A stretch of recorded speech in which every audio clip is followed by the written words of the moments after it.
Professor Mcebisi Ndletyana is a professor in the Department of Politics and International Relations at the University of Johannesburg. He joins us now. Professor, good evening to you. I do appreciate the time. I'm sure you're very busy.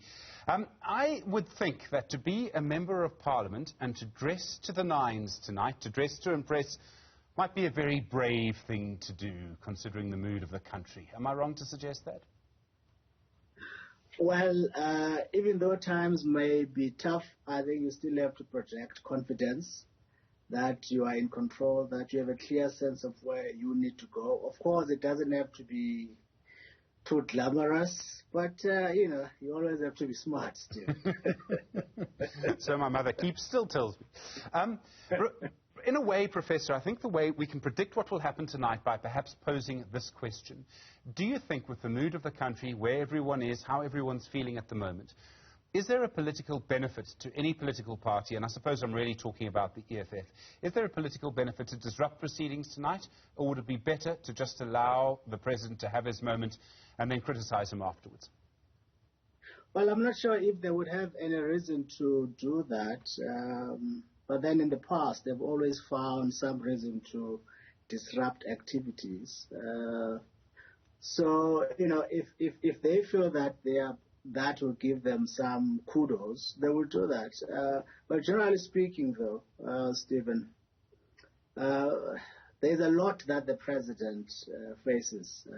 I think there's a particular message, a very strong message that is going to be sent. Multiple challenges. A sense that maybe the President is a little bit overwhelmed.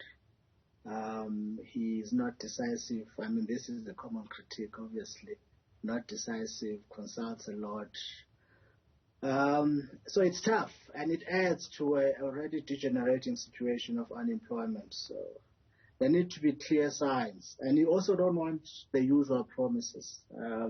So projecting confidence, saying certain things that must be done and should be done, I guess one can go through a long list of things, but the key thing here, as with all State of the Nation addresses, but particularly this one, is that you need to be a lot more specific and tougher and show a little bit of passion. Passion goes a long way.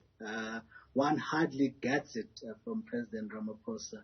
So, yeah, but you are right, it's tough. But if the EFF wants to disrupt, they will disrupt. They don't really care for public opinion. If they think that sits well with their constituency, they'll do that. It's very interesting when you talk about passion, because, I mean, I think you're right. We don't see much passion from this president. I don't know if we've seen much passion from any president speaking at that podium for some time.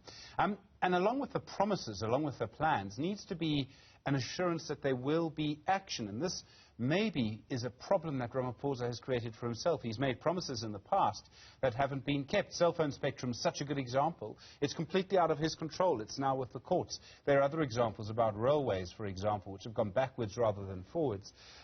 So in a way, when that happens, when a politician has not kept their promises in the past, it makes it hard to make promises in the future. No one believes you. It does. It does make it hard. And also, don't make grand pronouncements. Specific things that have to be done. This idea, for instance, of building new cities, you know, these pipe dreams, new cities, there are real immediate problems. People in rural areas can't utilize their lands, their plots of land. They are flocking into urban areas. They are building shacks. Municipalities can't cope with the huge inflow of people into urban areas. What are you going to do about that? At some point you promised food security. Well, it's been an ANC promise for a while. What is happening now? So you need to provide specific instances. For instance, I mean, the state-owned enterprises, that thing has been there on the table. There's more than 700 of them. There's constantly talk of a plan, but, you know, so today what at least he can do, well, he can't avoid making promises because we're talking about the future, things that are to be done, but bring them down to specific programs and maybe timelines. A bit of what you have achieved, especially with independent production of electricity, for instance. There's some movement there. In the rail industry, yes, the private sector has been brought in. There was an announcement just recently. So those things perhaps might give a little bit of confidence. But in announcing projects for the future, be specific. Tell us about building cities. I mean, really now. I couldn't put it better myself. I think you're speaking for the nation there, Professor. The ANC, despite everything, is still the center of our politics, I would suggest. There is, of course, an ANC election later this year, a leadership election. Does that paralyze the president, or does it spur him into action tonight? Is this a moment for him to take charge, to make sure that he wins, or is this a moment where he needs to play it safe and do nothing spectacular simply because of what's happening in the ANC? Well, no, actually, this is his moment to shine, to remind us why he is deserving of the presidency, why he is there.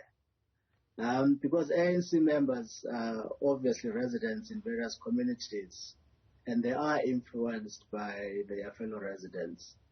So today is to impress, to make a case. He promised renewal. The new dawn has not set yet. A lot of challenges.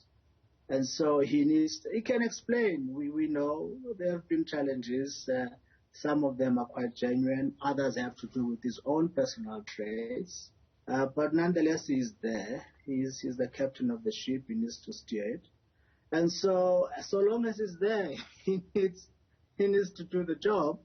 And so there's no point. He can't run today, Stephen. So take advantage of the opportunity and announce bold things that are practical things. I go back to this thing, practical, immediate things that people also recognize as priorities. And once he does that, then that's more demonstration that given the lot that you have in the ANC, he's, I guess, the best they have. For years and years, and Professor, years, we've been talking ahead of a State of the Nation address about the economy. Will there be any economic reform? Will there be any kind of structural reform? Business gets more and more frustrated. I think everyone gets more and more frustrated. Ask a voter, what do you want? And probably 9 times out of 10, they'll say a job.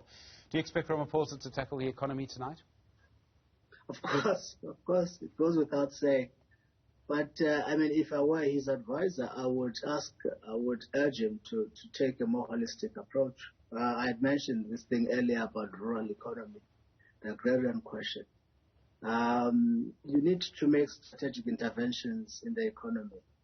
And the rural and the urban are interconnected. Because of poor livelihoods in the rural areas, people are flocking in, applying pressure here. Already in the urban areas, you have insufficient jobs, lack of housing. So you need to stem the tide a little bit, stem that flow of urbanization by reviving the rural economy. There's land there. There's an asset, land to be plowed. And that has been a promise for a while, but it's not happening. And the other thing, focusing on the ability of municipalities. You see, Stephen, our major problem, I think, has to do with human capital, capable people, and people who are dedicated to their jobs.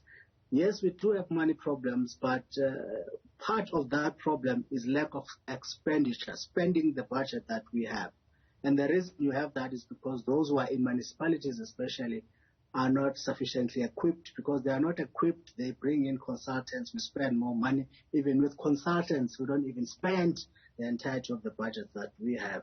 So we need to focus. I've been harping on this and will continue to harp on it. When we talk of government, we're talking of different levels of government. National government is up there.